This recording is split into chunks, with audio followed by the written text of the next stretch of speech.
My question to you is, what are the strengths and weaknesses, or what is the competition like that Sri Lanka is facing in this World Cup? Well, I think start of every side will be analyzing separately. It's like running a business on a day-to-day basis. When you look at your competition out there, you look at your strengths and you analyze the weaknesses of the opposition and try and counter-attack with the strengths you have against the opposition.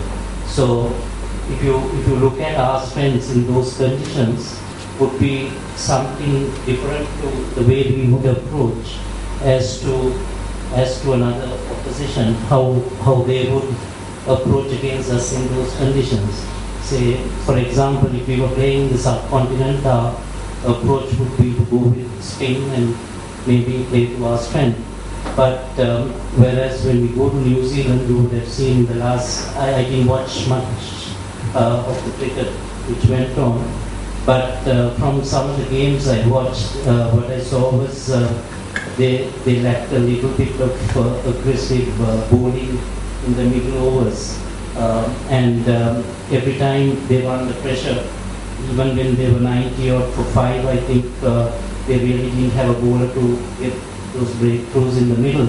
So I guess in the subcontinent they would use the spinners to try and get those breakthroughs and put the brakes on.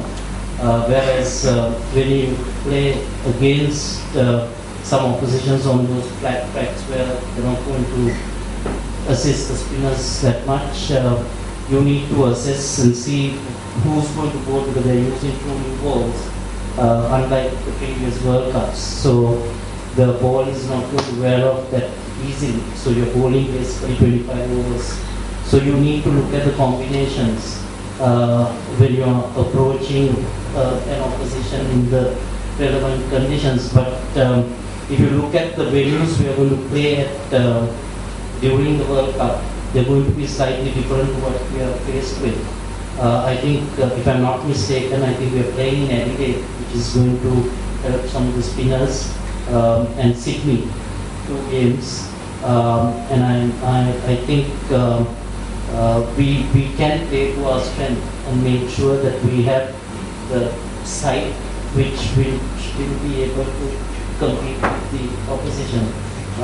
And at the same time, I think individually there are strengths. If you take the Australian side, I think their bowling probably is the strong point, other than I don't think the batting is as strong as what it used to be. But they depend a lot on their bowling, so they will probably look at setting a target against us. So maybe the best way to put pressure on them is to try and bat first on a good wicket and post a decent ball. So like that, maybe depending on the venue and all that, so we have to look at the data as now.